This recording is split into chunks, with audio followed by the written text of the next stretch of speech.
Hello, and welcome back to Let's Play The Walking Dead Season 1. I'm Cinebeast, and this isn't technically a part of the playthrough. This is a review more than anything else, and an analysis. So, let's review and analyze Episode 1, A New Day. First, I'm going to run through the plot of the first episode, and assign an Enneagram to it. If you don't know what the Enneagram is, or if you do, but you don't see how it relates to storytelling, then, well, I'm not going to explain it outright in this video. Go check out one of the movie reviews on our blog, if you want to get a better understanding. Or read my tragically unfinished Enneagram of Mass Effect. I'll just say that the Enneagram is a tool for giving structure to stories. Kind of like the 3-act structure, or the hero's journey, or Blake Snyder's beat sheet. There are 10 sections, 1 to 4, a switch, and a 5 to 9. These break the story down into a few distinct parts to make the whole thing feel greater.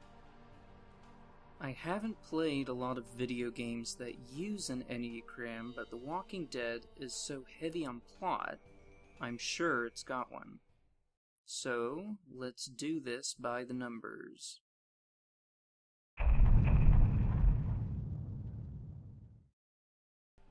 We'll start at the 1.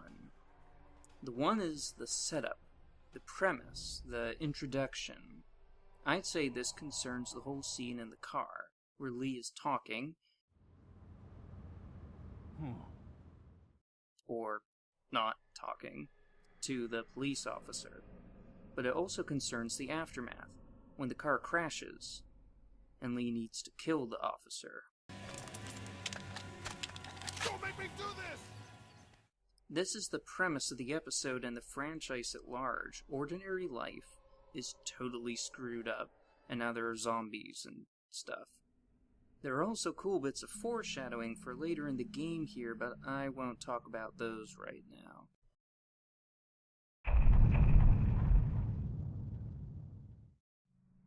Next up is the 2. The 2 is usually a problem for the hero, or a new element that changes his life forever.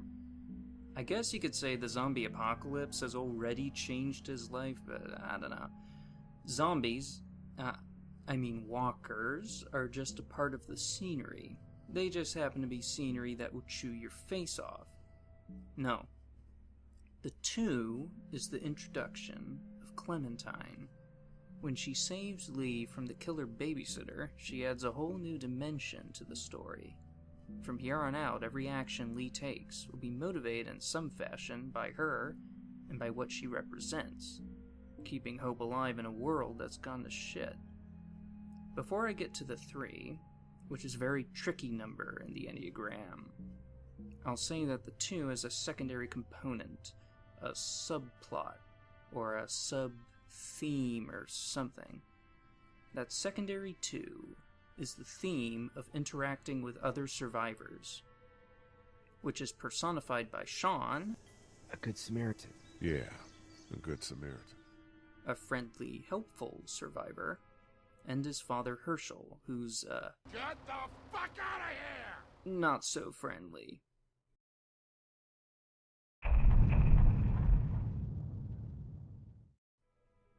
Now we can look at the 3, although it won't make a lot of sense just yet.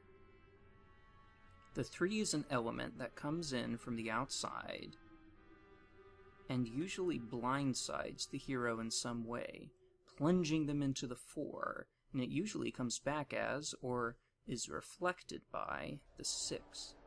We'll talk about that one when we get to it. In the meantime, the 3 is the death of Sean. Specifically, it is the decision whether to save him or Duck. You'll notice that whatever you decide, Duck will always live, and Sean will always die. All you can really do is make your choice and watch helplessly as things move forward without you. This is a sobering, fatalistic notion, and it gets repeated in the 6. But first, let's look at the 4.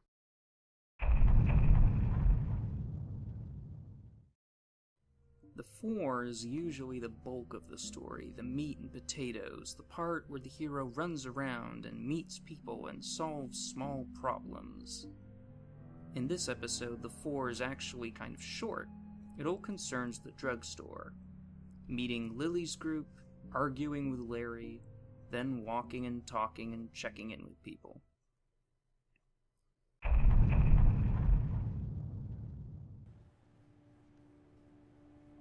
The switch happens when Lee and Clementine go into the back office. It's subtle, but we learn a lot of stuff here. Carly appears and reveals crucial information about Lee's past, and he comes to terms with the reality that his parents are dead. It's a moment of revelation and catharsis. The office is also a treasure trove, supplying no less than 3 items, 3 totems really, that will serve a purpose by the end of the episode. I found this in the office. That boy in the photo worked here. Think you can do anything with this? You know what I could do?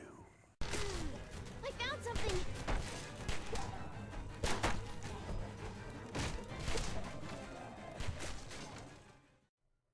I don't think it's coincidence either that the room itself is the closest thing this game gets to a church.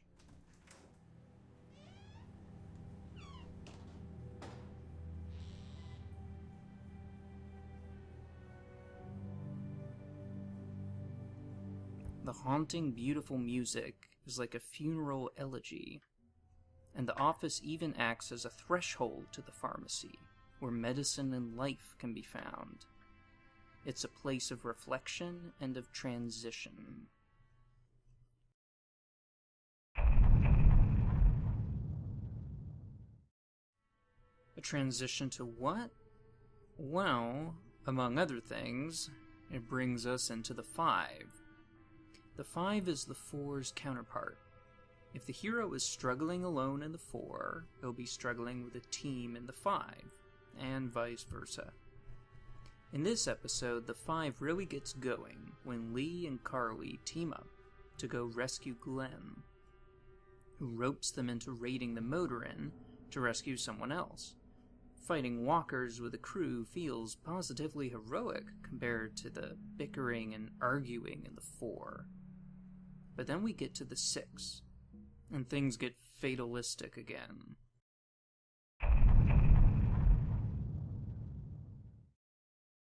Remember how TheThree stressed the notion that no matter what you do, you will lose people.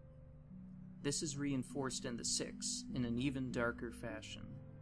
The woman Lee and the others find is infected, and asks you to help her kill herself, in contrast to Sean, who wanted you to save him. Whoa, take it easy. We just want to help. You can't. And just like in TheThree, no matter what decision you make, the woman always shoots herself, with or without you. The same theme is repeated, but with an even more sour taste. You can fail to save Sean, and you can succeed in assisting suicide. This somber turn leads us into TheSeven.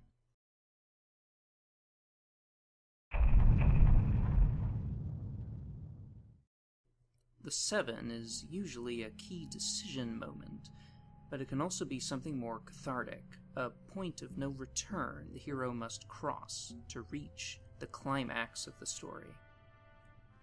For Lee, this is the confrontation with his Walker brother, the last of his family. By killing his brother, Lee severs all ties to the life he used to know, officially passing into a new realm with new rules, a new family. And then he accidentally trips an alarm he should by all rights already know about and calls upon a horde of the undead.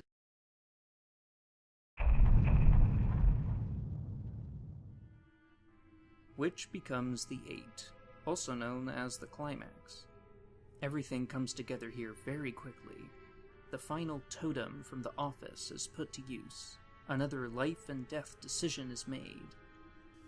And Lee's role as Clementine's caretaker is reinforced.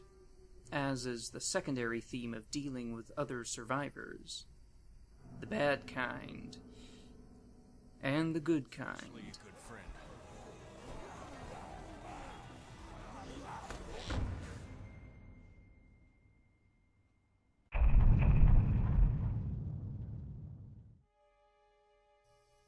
All that remains is the 9, the denouement, the wrap-up, you know, the ending.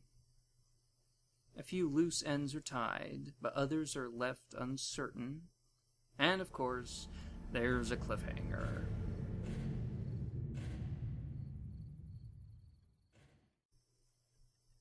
On the whole, I think this is both the best and worst episode in the season. On the one hand, it's paced a bit weirdly, the voice acting is a little stilted, and the game mechanics are, frankly, sloppy. But on the other hand, this episode does a good job delivering a lot of difficult information. It establishes the premise, the principal characters, and the themes, all with relative ease, and it holds your interest long enough to promise greater things. So, thanks for watching, and I'll see you next time.